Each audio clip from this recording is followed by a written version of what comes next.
Coming up, the Artillery Sidewinder X1 review. Stay tuned.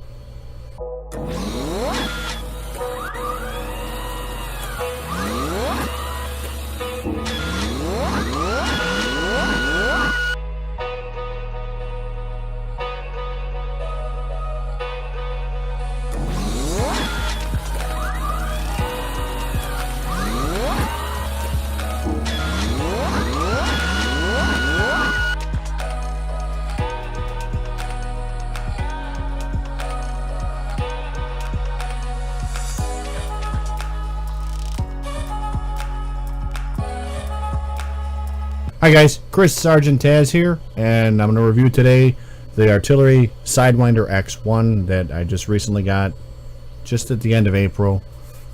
Purchased by my wife for me. She got it from Ali Express, that's what it was. My brain, sorry. She got it from Ali Express. Took about 5 days, actually was surprising. She ordered it early for my birthday, which is in May, and figuring that it would take probably past my birthday to get it, but it actually came quite early, which was nice. So I've got to play with it a bit. Next few clips I'm going to show, if I ever get to them, give me a second. I didn't set this up right, sorry. Is kind of the unboxing. I didn't do an unboxing video or a build video for it because it is such a simple printer to put together. I didn't see the point in making a video, and there's a whole bunch out there already, so if you search it up you'll see it's 4 bolts to put together, but the boxing and the quality control on the end of this printer are phenomenal. So let me get to that section for you really quick here. Here's the box, sealed great, no complaints, very rugged. Internal foam and reinforced corners. Talk about protecting your product. This is a really top-notch way of doing it. They did a really good job.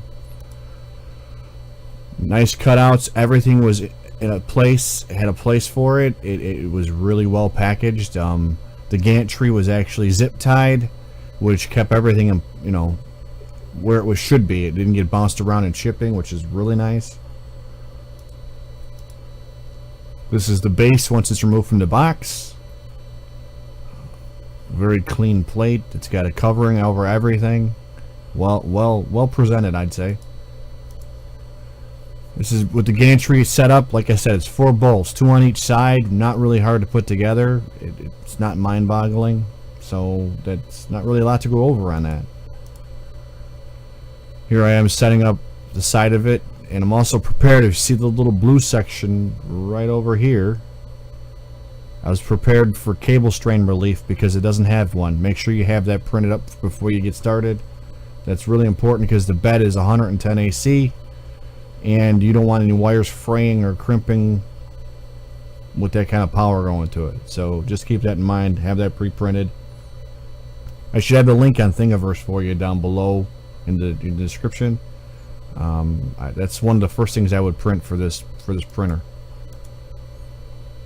Here you can see it's a little tight to get bigger fingers in, so keep in mind the ribbon cable was tough to get in, and trying to put the wires where it belong, just a little fiddly. Nothing major, but still kind of hard. It's tight. Here's where I put the cable strain relief on, just so you can see. I wanted to make doubly sure that didn't get pulled out or yanked during printing. It's very important. It's well wrapped, and that's about the only thing that's missing on this printer is cable strain relief, which it should have and should come with. Other thing it should come with is a really long 10mm wrench. To get the eccentric nuts on the bottom plate, you have to reach all the way under here. It's a distance. That little wrench they give you is not going to make it. So make sure you have a long 10mm wrench to make the adjustments you need. I had to tighten a couple on the carriage. I had to tighten a couple on the hot end carriage, and it wasn't horrible, but you know, you got to make sure they're all secure and not wobbly. So the other complaint I have is there's no cap for this. This is your USB and your SD card enter here. There's no cap for this, and anything from this plate is going to fall right inside your box.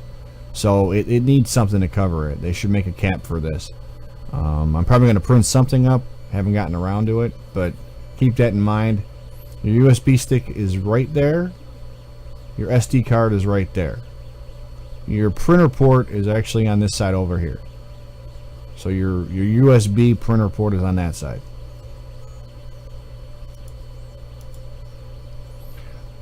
And obviously you can see the big gaping hole and what I'm talking about. It lends a lot of room for filament falling down into there, just so you're aware.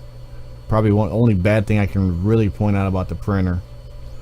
This was my initial filament load. This is their filament from the factory, the red. The blue's mine. So you see that they obviously did quality control and tested it before I got it, which is a good sign. And then there's where the USB stick, my first, the picture of my first getting ready to print from their sliced file on the USB stick.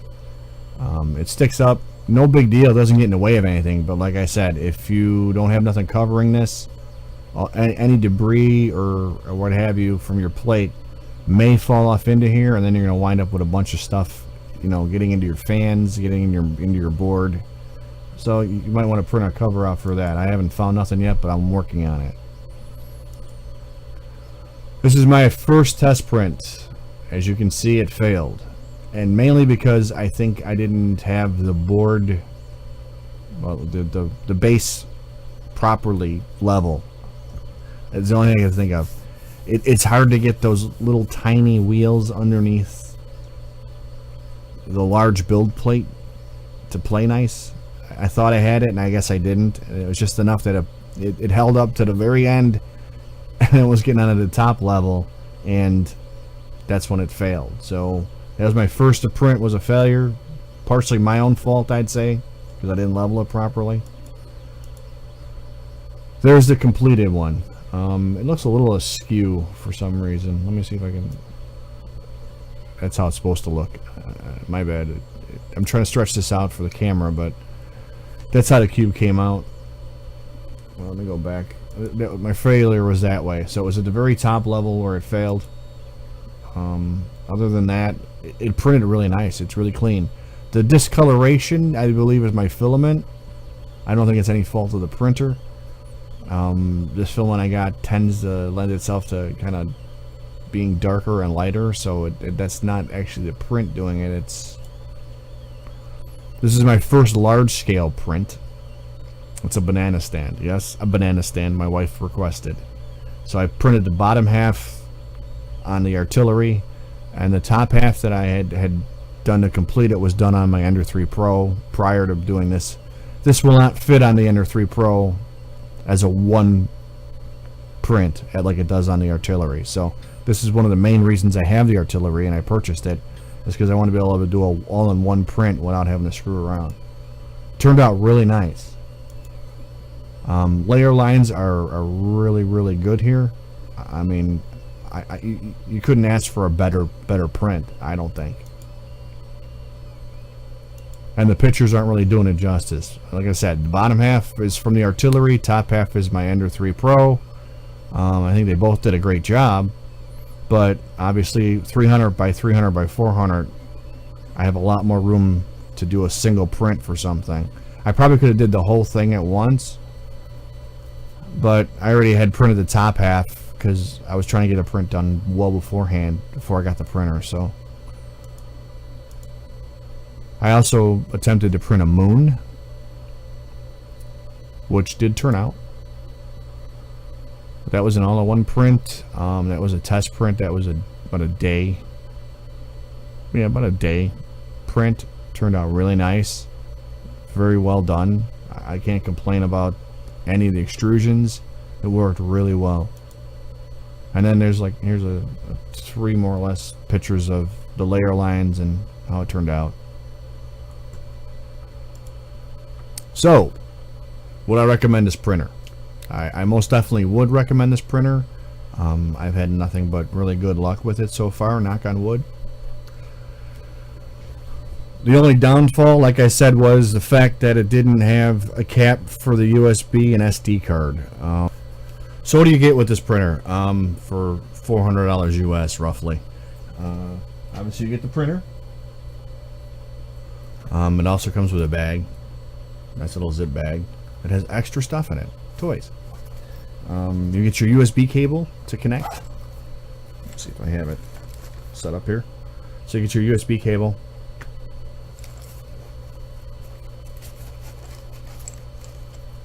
Your 4 bolts also wind up being there. I got 5, so this is the 5th bolt that came with it, so I got an extra one. You get extra ribbon cable in case something goes awry, what you're trying to connect, I suppose. You got extra ribbon cable. You get the extra, sorry, my hands are like poor. You get the extra wheels to replace something. I assume if they get wore out, you have some replacements. They give you 6 of these, which isn't bad. Your USB stick's also in there, but it's actually on my printer right now, so that's where that's at. Well, yeah, so you get 6 of the wheels. You get the RGB LED spare. So there's one on here, and then they give you a spare as well, which is nice because it looks like it'd be hard to find parts for this. It has a volcano style hot end, so you might want to, you know, swap to a real one. I don't know. I haven't had any really great issues with it so far, knock on wood. It's worked really good. In fact, it's still printing right now behind me. But yeah, overall in the kit, it's easy to assemble, works really well. I don't have any major issues. My only problem I've been having, and I'm not sure if it's my issue with filament, slicing, combination of both. I've been having trouble trying to print a large scale object. This I can see is my fault. This section here is my fault because I didn't check the slicer, the way it positioned it, and it positioned it awkward, so I didn't catch it when I was looking at it. But and the top half is my fault because I ran out of filament, but I haven't been able to get it successfully yet. I've had 3 or 4 attempts, and no matter which way I position it, it doesn't seem to like to stay, or I'm not sure how to put it. It's crashing into the part continuously, and I'm not sure if it's the slicing error, if it's a height adjustment error. I'm not quite sure yet. I'm still working it out because it should turn out like this guy. But I haven't been able to get a successful one on this guy yet. I'm working on it, but I figured I've been waiting kind of long to get the video out on this one, and right now it's a really good buy, and I'd fully recommend it. Especially, I mean, if you're looking for a larger format printer and you're in the $400 range, this would be the one to get. Built like a tank. Everything is sturdy on this. There is no, I don't know how to put it. It's 4 bolts to put together. You're not horsing around. The touch screen is nice. It's responsive.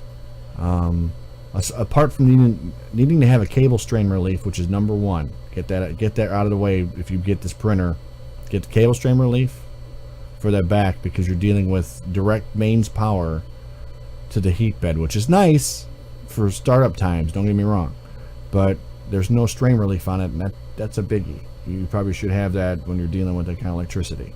And obviously the cover for the USB SD card on the top. It's a great place for it. I mean, it's functional where it's at, so it's nice to be able to get to it. I usually use Octoprint, so I don't use it that much, and a little plastic cover on it would have been nice. You know, a little rubberized cover just to put on there so that nothing falls in there. The only real loud thing on this printer for me is the case fan itself. Other than that, I can't hear it printing. I had to do double takes a few times to make sure it's working. It's like, I'm used to hearing like my Ender 3 Pros, you know, starting up, making noise, going to the print. This one, I'm like, did it even start?